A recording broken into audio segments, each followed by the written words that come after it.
नमस्कार दोस्तों, सर्वे भवन्तु सुखिनः के एक नए एपिसोड में मैं आपका हार्दिक स्वागत करता हूं। दोस्तों, हम लोगों के देश में इतने महापुरुष हुए हैं जिनके विषय में न तो बच्चों को पढ़ाया जाता है, न हम बुजुर्ग भी पढ़ते हैं या जानते हैं, जबकि उनके जीवन से हमें बेहद शिक्षा मिल सकती है। आज मैं स्वामी विवेकानंद के विषय में और उनके जीवन की कुछ घटनाओं के बारे में बात करना चाहता हूं, जो मुझे लगता है कि हम लोगों के जीवन का मार्गदर्शन करने में हर तरह से सक्षम है। स्वामी विवेकानंद अपने जीवन के प्रारंभ में बनारस से गुजर रहे थे। अचानक काफ़ी संख्या में बंदर उनका पीछा करने लगे। स्वामी जी भागने लगे उनसे बचने के लिए। उसी समय किसी सन्यासी से उनकी मुलाकात हुई। उसने कहा, क्यों भाग रहे हो?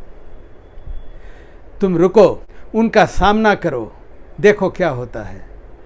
स्वामी जी ने उनकी बात मान ली और वहीं रुक गए और बंदरों की ओर ऐसी दृष्टि से देखा कि सारे बंदर डर गए और आहिस्ता आहिस्ता वो सारे के सारे लौट गए।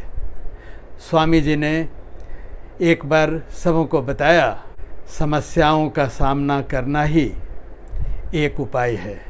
समस्याओं से हम जितना भागेंगे, समस्या हम लोगों के पीछे उतनी ही तेज़ी से दौड़ेगी। आइए अब दूसरी घटना सुनाता हूँ। पद यात्रा करते करते एक बार स्वामी जी अलवर के महाराजा के दरबार में पहुँचे।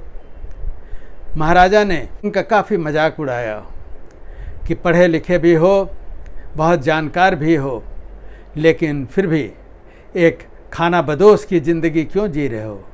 स्वामी जी ने उनसे कहा कि आप ये बताएं कि आप अंग्रेज़ों के साथ घूमते फिरते हैं, शिकार करने जाते हैं, इसका क्या कारण है? राजा ने कहा, क्योंकि मुझे इन सब में खुशी मिलती है, इसीलिए मैं करता हूँ। स्वामी जी ने बड़े सादे शब्दों में कहा, मेरी ज़िंदगी जैसी भी हो, मुझे उससे खुशी मिलती है, उससे संतोष मिलता है। कितना बड़ा संदेश स्वामी जी ने दिया। राजा स्तब्ध रह गए। फिर उसी दरबार में राजा हिंदुओं के मूर्तियों के, पत्थरों की पूजा, मिट्टी के बनाई हुई मूर्तियों की पूजा, इसका मजाक उड़ाने लगे। ये क्या बात हुई? इनमें क्या जान है? इनकी पूजा क्यों करते हो? स्वामी विवेकानंद ने कहा कि आपके जो मंत्री हैं उनसे कहो कि ये जो आपकी तस्वीर लगी है उसे नीचे उतार कर लाएं। और वैसा हुआ। जब तस्वीर को नीचे रखा गया तो स्वामी जी ने उनके प्रधानमंत्री से कहा कि अब इस पर थूको। क्या प्रधानमंत्री ऐसा कुछ कर सकता था? स्वामी जी ने कहा कि ये तो आप नहीं हैं, ये तो आपकी तस्वीर है, फिर इसे क्यों ये हिचकिचाहट है?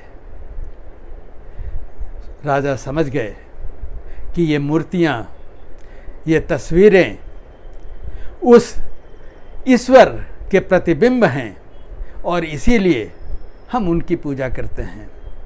ये कहना कि उनमें आत्मा नहीं है, उससे कोई फर्क नहीं पड़ता। एक और छोटी सी घटना है। एक बार रेलगाड़ी से यात्रा करते समय स्वामी विवेकानंद एक कंपार्टमेंट में अकेले दो अंग्रेज़ों के साथ बैठे थे। उन अंग्रेज़ों ने देखा कि ये कोई भिखारी संत या क्या है पता नहीं, उनका बहुत ही मजाक अंग्रेज़ी में उड़ाया। बाद में जब स्टेशन पर वो लोग उतरे तो स्वामी जी और वो अनायास ही स्टेशन मास्टर के पास पहुँचे तो उन लोगों ने पाया कि स्वामी जी अद्भुत अंग्रेजी में उससे बातें कर रहे हैं। उन लोगों ने पूछा कि जब हम लोग आपके विषय में बात कर रहे थे तो आप चुप क्यों रहे? स्वामी जी ने कहा, पहला अवसर नहीं है जब मेरा सामना मूर्खों से हुआ हो। पहले तो उन्हें बहुत क्रोध आया, लेकिन फिर उन्हें बात समझ में आ गई। दोस्तों, स्वामी विवेकानंद जैसे महात्माओं के जीवन से सीख लेनी चाहिए। इस अंक में इतना ही। नमस्कार।